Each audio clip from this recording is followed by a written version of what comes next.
வணக்கம், நான் உங்கள் ManianGopi. இன்றைக்கி இந்த வீடியோ நம்ம வந்து கன்சூமர் கோர்ட்டில் எப்படி கம்ப்ளைண்ட் பண்ணுறது, அதாவது ஆன்லைனில் எப்படி கம்ப்ளைண்ட் பண்ணலாம் அப்படிங்கிறத பற்றி பார்க்க போகிறோம். ஸோ கன்சூமர் கோர்ட்டுக்கு பொதுவாக எதுக்கு போவோம்னு சொன்னால், நம்ம வந்து ஏதாவது ஒரு பொருள் வாங்குகிறோம், அதில் வந்து நம்மளுக்கு ஏதாவது பிரச்சனை இருக்குது அப்படிங்கிற பட்சத்தில் நம்ம கன்சூமர் கோர்ட் போவோம். இப்போ அதுக்கான தேவை எங்கே ஜாஸ்தி வருதுன்னு கேட்டிங்கன்னா, ஆன்லைனில் பர்ச்சேஸ் ரொம்ப நடக்குது. ஏன்னா ஃபிசிக்கலாக நேரில் பர்ச்சேஸ் நடக்கும்போது அதில் நம்ம ஏமாறது கொஞ்சம் கம்மியாக இருக்குது. ஏன்னா பொருள் பார்த்து வாங்குவோம், அதனால் கம்மியாக இருக்கும். பட் ஆன்லைனில் பர்ச்சேஸ் பண்ண என்ன ஆகுதுன்னு சொன்னால், ஃபோட்டோ பார்த்து வாங்குறோம், என்ன ஒன்று பார்க்குறோம், வேறு ஏதோ ஒன்று வந்துடுது. ஸோ இந்த மாதிரி ஏதாவது சேஞ்ச் ஆகும்போது, இல்லாட்டி ப்ரைஸை மாற்றும் போது, கேஷ் ஆன் டெலிவரி நேரில் வந்து இது அதிக காசு கொடுக்கணும்னு கட்டாயப்படுத்தும் போது, இல்லை ஆர்டர் பண்ணதுக்கப்புறமா காசு கொடுத்தப்புறமா வராமலே இருக்கிற மாதிரியான ஃபேக் வெப்சைட்ஸ், இந்த மாதிரி நிறைய பிரச்சனைகள் வந்து ஆன்லைனில் நடக்குது. ரீஃபண்ட் பண்ண மாட்டேன்னு சொல்கிறது, கலர் டிஃபரன்சஸ் இருக்கிறதுனால இது தப்பு கிடையாதுன்னு சொல்கிறது, எங்கேயாவது ஒரு குட்டியாக ஒரு ஆஸ்டஸ் மார்க் போட்டு இது மாற்றம் இருக்கும்னு சொல்லி போட்டு அதை வச்சு நான் வந்து ஆர்கியூ பண்ணிக்கலான்ற மாதிரி நிறைய பிரச்சனைகள் நடந்துட்டு இருக்கு. ஸோ இதெல்லாம் எப்படி நம்ம வந்து அணுக போகிறோம்னு சொன்னால், கன்சூமர் கோர்ட்டுக்கு கம்ப்ளைண்ட் பண்ணணும். நேரில் நம்ம பழைய காலத்து மாதிரி போக முடியாது. அதனால் கம்ப்ளீட் கோர்ட் ப்ராசஸ் தான். அட்வொகேட்டே இல்லாமல் நீங்கள் வந்து 5 லட்ச ரூபா வரைக்கும் எந்த ஃபீஸுமே கட்டாமல் ஆன்லைனில் ஃப்ரீயாகவே என்ன பண்ணலாம்னா கம்ப்ளைண்ட் ரைஸ் பண்ணலாம். இது உங்களோட டிஸ்ட்ரிக்ட் கோர்ட்டுக்கே போய் டிஸ்ட்ரிக்ட் கமிஷன் அதுக்கே வந்து இந்த கம்ப்ளைண்ட் போய் சேரும். 2022 தான் வந்து தமிழ்நாடு கவர்மெண்ட் வந்து இந்த சென்ட்ரல் கவர்மெண்ட்டோட வெப்சைட்டில் வந்து ஆன்போர்டு ஆகிருக்கிறாங்க. மார்ச் மாதம் ஆன்போர்டு ஆகிருக்கிறாங்க. ஸோ அது எப்படி பண்ணலாங்கிறத நான் என்ன பண்ணுறேன், ஸ்க்ரீன் ஷேர் மூலமாகவே எப்படி போகிறது, எப்படி ரெஜிஸ்டர் பண்ண, எப்படி கம்ப்ளைண்ட் பண்ணுறதுங்கிறத காமிக்கிறேன். ஸோ இதான் அந்த வெப்சைட்டு edaakhil.nic.in. இதில் முக்கியம் வந்து இந்த nic.in இருக்கான்னு பார்த்துக்கோங்க. அது இருந்ததுனால கவர்மெண்ட் வெப்சைட். பொதுவாக நிறைய டைம் சொல்லியிருக்கேன், gov.in government website, nic.in official வெப்சைட்னு சொல்லிட்டு. ஸோ அது வந்து நீங்கள் கவனிச்சுக்கணும். வேறு ஏதாவது வெப்சைட்டில் போய் நம்மளோட பர்சனல் இன்ஃபர்மேஷன் கொடுத்து அந்த மாதிரி பண்ணிடாதீங்க. நான் இந்த லிங்க்கை வந்து என்ன பண்ணுறேன், ஷேர் பண்ணுறேன். ஸோ இது கவனிக்க வேண்டியது HTTPS இருக்கணும், அதாவது செக்யூர்ட் அப்படிங்கிறதுக்கு. அப்புறமா வெப்சைட்டில் வந்து இதான் அட்ரஸ், இதை கவனிக்கணும். நீங்கள் வேறு எங்கேயாவது இருக்கிறத பார்க்காதீங்க. இந்த முன்னாடி வெப்சைட்டில் எழுதிருக்கிறதெல்லாம் கண்டுக்காதீங்க. URL மட்டும் போய் தான் அட்ரஸ் இது இருக்கணும். இதில் போனதுக்கப்புறமா நீங்கள் என்ன பண்ணணும்னு சொன்னால், ரெஜிஸ்ட்ரேஷன் பண்ணணும். ஸோ ரெஜிஸ்ட்ரேஷன் பண்ணும்போது அவங்க சொல்கிறாங்க இந்தந்த ஸ்டேட்லாம் மட்டும்தான் ஆன்போர்டு ஆகிருக்கிறாங்க அப்படின்னு சொல்லிட்டு. ஸோ நான் ஊர் வந்து February ஆன்போர்டு ஆகிருக்கிறாங்க. ஸோ உள்ளே போனதுக்கப்புறமா இது நான் ரெஜிஸ்டர் பண்ணிட்டேன். நான் உங்களுக்கு எப்படி பண்ணுறது சொல்கிறேன். ஸோ உங்கள் இமெயில் ஐடி, உங்கள் ஃபோன் நம்பர், நீங்கள் ஒரு பாஸ்வேர்ட் கொடுத்துக்கோங்க, டேட் ஆஃப் பர்த்தில் கொடுத்துட்டு உங்களோட கரண்ட் அட்ரஸ், ஐடி ப்ரூஃப். இதில் ஏதாச்சும் ஒரு ஐடி ப்ரூஃபை நீங்கள் பண்ணணும்னு சொன்னால் அப்லோட் பண்ணணும். எல்லாமே இருக்குது. அதாவது PAN, passport, Aadhaar, voter ID எதாக இருந்தாலும் சரி, அதோடைய ஃபோட்டோ ஒன்று எடுத்து வச்சுக்கோங்க. பிடிஎஃபாக மட்டும்தான் வேணுங்கிறாங்க. ஸோ ஒருவேளை கம்ப்யூட்டர் இருந்துச்சுன்னா நீங்கள் வந்து என்ன பண்ணணும்னா Ctrl+P பிரிண்ட்னு கொடுத்து அது சேவ் ஆஸ் பிடிஎஃப்னு ஆப்ஷன் இருக்கும் எல்லா விண்டோஸ் கம்ப்யூட்டர்லையும். ஸோ பிடிஎஃபை கனெக்ட் பண்ணி வச்சுக்கோங்க. வச்சுட்டு அந்த ஐடி ப்ரூஃப் நம்பரு அதை சூஸ் பண்ணிவிட்டு அதை வந்து அப்லோட் பண்ணணும். ஃபஸ்ட்டு சூஸ் பண்ணணும். அதுக்கப்புறமா அப்லோடுங்கிற பட்டனை கிளிக் பண்ணிங்கன்னா தான் அப்லோட் ஆகும். ஸோ அப்லோடு கொடுத்தப்பறம் இது அப்லோட் ஆகி முடிஞ்சிருச்சுன்னு சொல்லி காமிக்கும். அதுக்கப்புறமா இந்த கேப்சா கிளிக் பண்ணி நீங்கள் சப்மிட் கொடுத்தீங்கன்னா உங்களோட மொபைல் நம்பருக்கு ஒரு OTP வரும். உங்கள் இமெயில் ஐடிக்கு ஆக்டிவேட் அப்படின்னு ஒரு மெயில் வரும். அதை நீங்கள் கிளிக் பண்ணி ஆக்டிவேட் பண்ணி சப்மிட் கொடுத்துட்டிங்கன்னா ஒன்றும் இல்லை, ஆக்டிவேட் சப்மிட்டுக்கு 2 பட்டன். அதை நீங்கள் கிளிக் பண்ணிங்கன்னா அந்த இமெயில் நீங்கள் தான் யூஸ் பண்ணுறீங்கிறது ப்ரூஃப், மொபைல் நம்பரில் வர OTP உங்களோட மொபைல் நம்பர் இருக்குங்கிறது ப்ரூஃப். அதை கொடுத்துட்டிங்கன்னா உங்கள் அக்கௌண்ட் கிரியேட் ஆகிடும். உங்கள் அக்கௌண்ட் கிரியேட் ஆன பின்னாடி நீங்கள் என்ன பண்ணணும்னு சொன்னால், நீங்கள் லாகின் பண்ண வேண்டியதான். ஸோ இப்போ நான் என்னோடய அக்கௌண்ட் லாகின் பண்ணியிருக்கேன். லாகின் பண்ணதுக்கப்புறமா கம்ப்ளைண்ட் நம்ம ஃபைல் பண்ண போகிறோம். ஸோ நியூ கேஸு, பழைய கேஸ் நீங்கள் பாதியில் இருந்த கம்ப்ளைண்ட்டே நீங்கள் பாதி ஃபில் பண்ணி வச்சிங்கன்னா டிராஃப்ட்டு, அப்புறமா பெண்டிங் பேமெண்ட்டு, அதுக்கப்புறமா ஸ்டேட்டஸ் இது எல்லாமே இதில் வருது. நீங்கள் ஃபஸ்ட்டு நியூ கேஸ் போயிடலாம். நீங்கள் அட்வொகேட் இல்லாமல் இருந்தாலும் நீங்கள் பண்ணலாம். ஸோ நியூ கேஸ் கொடுத்துட்டு என்ன கேஸ் கொடுக்க போகிறோம்னு சொன்னால், நம்ம அப்பீல் போகிறோமா. இப்போ ஒரு தீர்ப்பு வந்துருச்சு, இல்லை அவங்களாம் ஒன்று ஏமாதலன்னு தீர்ப்பு வந்ததுக்கப்புறம் நம்ம என்ன பண்ணலாம், அப்பீல் போகலாம். இல்லை இவங்க கொடுத்த தீர்ப்பே தப்பு, நான் அந்த தீர்ப்பை மேல்முறையீடு பண்ணுறேன், ஸோ அது பண்ணலாம். இப்போது நம்ம கன்சியூமர் கேஸ்ன்னு இருக்கு இல்லையா, அந்த கன்சியூமர் கேஸ் கிளிக் பண்ணுறோம், நியூ கன்சியூமர் கேஸு. அதில் போயிட்டு இப்போ நீங்கள் எவ்வளோ ரூபா கொடுத்து பொருள் வாங்கியிருக்கீங்கிறது, அது இப்போ நஷ்ட ஈடு வாங்குறதுங்கிறதுலாம் வேறு. முதல்ல நீங்கள் வந்து எவ்வளோ பணம் கொடுத்துருக்கீங்க இந்த பார்ட்டிட்டு, அதை வச்சு தான் இந்த கேஸ் அப்பீல் போகுது. இந்த கேஸ் ஃபைல் பண்ண போகிறோம். ஸோ எவ்வளோ ரூபாய்க்கு பொருள் வாங்கியிருக்கீங்க, 5000, 10,000, 1 லட்சம், வாட் எவர் இட் இஸ், அந்த அமௌண்ட் இன் டிஸ்பியூட், அந்த அமௌண்ட் இதில் எழுதிடுறீங்க. எந்த ஸ்டேட்டு, எந்த டிஸ்ட்ரிக்ட், இது உங்களுடைய இடம் கொடுத்துட்றீங்க. அப்போ உங்களுடைய டிஸ்ட்ரிக்ட் கமிஷனுக்கு போகும். ஸோ நீங்கள் போட்டிருக்க மாதிரி 5 லட்ச ரூபா வரைக்கும் இந்த கம்ப்ளைண்ட் இருக்குங்கிற பட்சத்தில் நீங்கள் ஃபீஸே பே பண்ணதில்லை, ஃப்ரீ தான். அதுக்கு மேலேங்கும்போது 500 ரூபாய், 800 ரூபா, 1000 ரூபா. இதில் எப்போ வருதுன்னா 50 லட்ச ரூபா வரைக்கும் டிஸ்ட்ரிக்ட் கமிஷன் வந்து அவங்களுக்கு பவர்ஸ் இருக்குது. அதை தாண்டமும் ஸ்டேட் கமிஷன் போகிறாங்க. 2 கோடிக்கு மேலே போகும்போது நேஷனல் கமிஷன் போயிடுறாங்க. நேஷனல் கமிஷன் போகும்போது 5000 ரூபா தான். ஸோ ரொம்ப நாமினல் ஃபீஸ் தான். பார்த்துக்கிட்டிங்கன்னா 50 லட்ச ரூபா வரைக்கும் கேஸுக்கு 1000 ரூபா தான் வாங்குறாங்க. ஸோ இதை விட கம்மி ஃபீஸ் வாங்க முடியாது. ஸோ இதை நீங்கள் கொடுத்துட்றீங்க. நீங்கள் சீனியர் சிட்டிசனா இல்லையா, உங்கள் மெயில் ஐடி, உங்களோட அட்ரஸ்ஸு, முதல்ல ஏற்கனவே இதெல்லாம் உங்களோட லாகின் ஐடியிலே இருக்குதுன்னு நீங்கள் யோசிச்சாலுமே இது வேறு யாருக்காக கூட நீங்கள் அப்ளை பண்ணி கொடுக்கலாங்கிறதுக்காக இந்த டீட்டெயில்ஸ் கேட்குறாங்க. ஸோ அந்த டீட்டெயில்ஸ்லாம் கொடுத்துட்டு ஆப்போசிட் பார்ட்டி இது யார் பேரில் நம்ம வந்து கம்ப்ளைண்ட் பண்ண போகிறோன்றது, இப்போ உங்களுக்கு ஒரு பில் வந்திருக்கும், இல்லை நீங்கள் வெப்சைட்டில் பண்ணியிருப்பீங்கன்னா அதோட டீட்டெயில்ஸ் அந்த பர்டிகுலர்ஸ்லாம், அந்த ஆப்போசிட் பார்ட்டி பேர் என்னது. இப்போ அமேசானில் நீங்கள் ஒரு ஆர்டர் பண்ணிக்க அதில் ஒரு பிரச்சனை இருக்குன்னு சொன்னால் அமேசான் வந்து ஆப்போசிட் பார்ட்டி கிடையாது. அமேசானில் நிறையா செல்லர்ஸ் லிஸ்ட் பண்ணியிருப்பாங்க. அந்த செல்லரோட பேரை நீங்கள் போடணும். ஏன்னா அந்த செல்லரோட பேர், அந்த செல்லரோட ஜிஎஸ்டி நம்பர், அந்த செல்லரோட அட்ரஸ் எல்லாமே உங்களுக்கு கொடுத்துருப்பாங்க.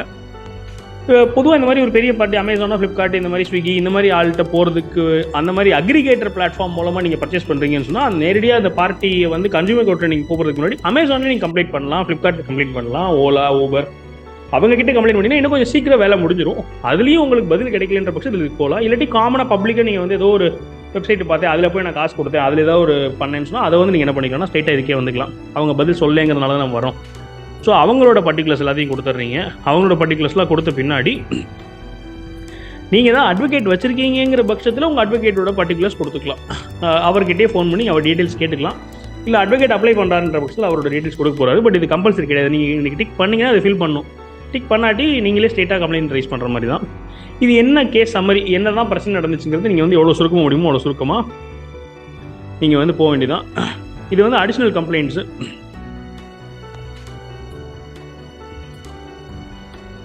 அடிஷ்னல் கம்ப்ளைண்ட்னா உங்கள் கூட வேறு யாராவது சேர்ந்து இந்த கேஸ் ஃபைல் பண்ணுறாங்களான்னு கேட்குறாங்க. அதே மாதிரி அடிஷ்னல் ஆப்போசிட் பார்ட்டி 2-3 பேர் மேலே நீங்கள் கம்ப்ளைண்ட் ரைஸ் பண்ணுறீங்கன்னா அடிஷ்னலாக இவங்க மேலேயும் நான் வந்து கம்ப்ளைண்ட் பண்ணுறேன். இப்போ நான் அமேசானில் வந்து முறையீட்டு பண்ணேன், அவங்க கண்டுக்கவே இல்லைன்னா அவங்க மேலேயும் நான் கம்ப்ளைண்ட் பண்ணுறேன்னு சொல்லிட்டு அவங்க பேர் டீட்டெயில்ஸ் கொடுத்துக்கலான்றதா கான்செப்ட். அமேசான் பேர் சொல்கிறீங்கன்னு நினச்சிக்காதீங்க, நான் ரொம்ப ரெகுலராக யூஸ் பண்ணாலும் அவங்க பேர் வந்துட்டே இருக்குது. டாக்குமெண்ட் அப்லோட் இதுதான் கொஞ்சம் நீங்கள் கவனித்து பண்ண வேண்டியது. நீங்கள் என்ன பண்ணிக்கோங்கன்னு சொன்னால் ஒரு வேர்ட் டாக்குமெண்ட்டோ எக்ஸல் ஷீட்டோ ஓப்பன் பண்ணிக்கோங்க. ஓப்பன் பண்ணி இண்டெக்ஸ்னா ஆஸ் யூஷுவல் இண்டெக்ஸ் என்னெல்லாம் சேர்க்க போகிறீங்க. அப்போ இண்டெக்ஸ் என்ன இருக்குன்னா இண்டெக்ஸ்னு போட்டு கீழே வந்து லிஸ்ட் ஆஃப் டேட்ஸ் அண்ட் ஈவெண்ட்ஸுங்கிறது ஒரு document, memo of parties with complete அட்ரஸ்ங்கிறது ஒரு டாக்குமெண்ட், கம்ப்ளைண்ட் வித் அஃபிடவிட்டுங்கிறது ஒரு டாக்குமெண்ட். இந்த 3 ஹெட்டிங்கை போட்டு ஒரு இண்டெக்ஸ் பேஜ் ரெடி பண்ணுறீங்க. அதை எக்ஸல் ஷீட்லேயே வெளியே டைப் பண்ணிவிட்டு அதை வந்து பிடிஎஃப் கன்வெர்ட் பண்ணி வச்சுக்கோங்க. இது வந்து ஃபஸ்ட் டாக்குமெண்ட். இதுலேயும் அதே மாதிரி தான் நீங்கள் சூஸ் கொடுத்து உங்கள் கம்ப்யூட்டர் எங்கே இருக்குன்னு சூஸ் பண்ணிட்டு ஒரு அப்லோடுங்கிற பட்டன் கிளிக் பண்ணால் அது அப்லோட் ஆகும். அது அப்லோட் கிளிக் பண்ணணும். லிஸ்ட் ஆஃப் டேட்ஸ் ஈவெண்ட்ஸ் அதே மாதிரி தான் எக்ஸல் ஷீட் ஓப்பன் பண்ணிவிட்டு நீங்கள் வந்து என்னென்ன நடந்துச்சு, ஆர்டர் பண்ண டேட் இன்றைக்கி, டெலிவரி ஆன டேட் இன்றைக்கி, நான் பணம் கொடுத்த டேட் இன்றைக்கி, நான் அதுக்கப்புறமா வந்து அமேசானில் கம்ப்ளைண்ட் பண்ணேன், இல்லாட்டி அக்ரிகேட்டர் டேட் கம்ப்ளைண்ட் பண்ணேன், அது இன்றைக்கி, அவங்க எனக்கு பதில் சொன்ன டேட் இன்றைக்கி, அதுக்கப்புறம் எனக்கு பதிலே வரல, காசே தரல, நான் மெயில் அனுப்பிச்சேன். இந்த மாதிரி என்ன நடந்துச்சுன்றதை ஃபுல்லாக க்ரோனாலாஜிக்கலாக நீங்கள் டேட் வைஸ் எழுதிடுறீங்க. இதை அடுத்து நீங்கள் பண்ண வேண்டியது அதை ஃபுல்லாக டைப் பண்ணிவிட்டு அதை வந்து பிடிஎஃப் கன்வெர்ட் பண்ணி வச்சுக்கணும். அடுத்து மெமோ ஆஃப் பார்ட்டிஸ், அதாவது யாரெல்லாம் இருக்கிறாங்க அவங்களோட கம்ப்ளீட் அட்ரஸ், நான் தான் வந்து கம்ப்ளைண்ட் என்னோட அட்ரஸ், அப்புறம் ஆப்போசிட் பார்ட்டி அவங்களோட அட்ரஸ், எத்தனை பேர் போகிறீங்களோ அத்தனை பேர் பேரை போட்டு அட்ரஸ் போட்டுரும். இது எல்லாமே இங்கே ஏற்கனவே நீங்கள் டேப்ல கொடுத்துட்டீங்க. அப்போ திரும்ப இன்னொரு டைம் எதுக்கு இந்த memo of parties complete address கேட்குறாங்கன்னு சொன்னால் இது வந்து ஒரு கோர்ட் ப்ரொசீஜர் போல். ஸோ கோர்ட்டில் வந்து இதெல்லாம் நீங்கள் சப்மிட் பண்ணணும் அப்படிங்கிறாங்க. அதெல்லாம் சப்மிட் பண்ணிவிட்டு ஒரு அஃபிடவிட்டுங்கிறது என்னென்னு கேட்டிங்கன்னா, நான் இது வரைக்கும் சொன்னதெல்லாம் உண்மை தான், நான் வந்து இதுக்கு பொறுப்பு ஏற்றுக்கிறேன், இதுக்கு மேலே சொன்னதெல்லாம் நான் பொறுப்பு ஏற்றுக்கிறேன். ஏன்னா நீங்கள் சொல்கிற வார்த்தையை நம்பி அவங்க என்ன பண்ண போகிறாங்கன்னா ஒரு ப்ரொசீடிங் பண்ண போகிறாங்க. அது ஒரு ஜுடிஷியல் ப்ராசஸ் தானே. ஸோ அந்த ப்ராசஸ்க்கு நீங்கள் வந்து நான் சொல்லலைன்னு சொல்லக்கூடாதுங்கிற மாதிரி இது ஒரு அஃபீஷியலாக நீங்கள் என்ன பண்ணிடுறீங்கன்னா, ஆமாம் நான் தான் சொன்னேன், இதெல்லாம் உண்மை அப்படின்னு நம்ம வந்து அஃபிடவிட் கொடுக்குறோம். அதுக்கு இன்னும் கொஞ்சம் வலு சேர்க்கணுன்ற பட்சத்தில் ஒரு நோட்டரிட்ட நீங்கள் கையெழுத்து வாங்கிக்கிறது உங்கள் விருப்பம். அவங்க இது வரைக்கும் இதில் போட்டிருக்கிறதுல நோட்டரிட்ட கையெழுத்து வாங்கணும்னு மேண்டேட்டரி சொல்ல, பட் இது வேல்யூ ஜாஸ்தி போகும்போது நீங்கள் அவர்கிட்டயே ஒரு எக்ஸ்ட்ரா கையெழுத்து வாங்கிட்டீங்கன்னா நம்ம சொல்கிற ஒப்புதல் போக அவரும் வந்து அதை வேலிடேட் பண்ணுறாருங்கிற மாதிரி ஆயிடுது. பட் அது மேண்டேட்டரி இல்லை இப்போதைக்கு. வேறு என்னென்ன டாக்குமெண்ட்ஸுக்கும் அந்த டாக்குமெண்ட்ஸ்லாம் வந்து என்ன பண்ணிடுறீங்கன்னா நீங்கள் அப்லோட் பண்ணிக்கிறீங்க. இதை ஃபுல்லாக போட்டுட்டு அப்லோடு கொடுத்துட்டு நீங்கள் வந்து ஆட் டாக்குமெண்ட் கொடுத்தீங்கன்னா அடுத்தது போயிடுது. அதுக்கப்புறமா ஃபைனலைசேஷன் சப்மிட். ஸோ இப்போ நான் மதுரை கொடுத்துருக்கிறதுனால என்னோட வந்து மதுரை டிஸ்ட்ரிக்ட் கமிஷனுக்கு வந்து போகுது. நேஷ்னல் ஹெல்ப்லைன் நம்பரில் ரெஜிஸ்டர் பண்ணியிருக்கீங்களான்னு கேட்டால் நான் ரெஜிஸ்டர் பண்ணல. அதுலேயும் நீங்கள் போய்ட்டு உங்களோட கம்ப்ளைண்ட் வந்து ரெஜிஸ்டர் பண்ணலாம். நம்ம வந்து ஸ்ட்ரைட்டாக கோர்ட்டுக்கு போகிறதுனால அது பண்ணல. அது பண்ணோன்னா அந்த நம்பர் இங்கே ஒரு ரெஜிஸ்டர் பண்ணியிருப்பீங்களா அந்த ரெஃபரன்ஸ் நம்பர் கேட்குறாங்க, அது கொடுக்கணும். இப்போ இதில் இதெல்லாம் ஃபில் பண்ணிட்டீங்கிற பட்சத்தில் நான் வந்து என் கம்ப்ளைண்ட் நேம் கொடுத்துட்டேன், ஆப்போசிட் பார்ட்டி கொடுத்துட்டேன், இது எல்லாத்தையும் மெமோ கொடுத்துட்டேன், டேட்ஸ் அண்ட் ஈவெண்ட்ஸ் கொடுத்துட்டேன், வேறு என்னெல்லாம் தேவையோ அதெல்லாம் கொடுத்துட்டேன்றது எல்லாத்தையும் நீங்கள் வந்து கம்ப்ளீட்டாக டிக் பண்ணிவிட்டு ஐ அக்னாலஜ்னு ஒன்று வரும் இல்லையா, இதெல்லாம் வந்து என்னென்னு சொன்னால் ஒன் கிளிக் அக்ரிமெண்ட்டுன்னு சொல்லி சொல்கிறாங்க டிஜிட்டல் ஃபார்மேட்ஸில். ஸோ இதில் நீங்கள் டிக் அடிக்கிறதுனால நீங்கள் வந்து அக்ரிமெண்ட் சைன் பண்ணுற மாதிரி ஒரு அர்த்தம். இதெல்லாம் பண்ணதுக்கப்புறம் ஃபைனலைஸ் கொடுத்துட்டீங்கிற பட்சத்தில் அவங்க கம்ப்ளைண்ட் வந்து ஃபைல் ஆயிடுது. ஸோ அதுக்கப்புறமா நீங்கள் வந்து என்ன பண்ண முடியாது, இது ஆல்டர் பண்ண முடியாது, இந்த கம்ப்ளைண்ட் ஆல்டர் பண்ண முடியாது. அதுக்கப்புறமா நீங்கள் இதில் போயிட்டு வியூ கேஸ் ஸ்டேட்டஸ் கொடுக்குற பட்சத்தில் உங்களுக்கு கேஸ் என்ன நிலவரத்தில் இருக்குது, அவங்க எடுத்துட்டாங்களா, அவங்க கிட்ட பதில் கேட்டாங்களாங்கிறதுலாம் வரும்.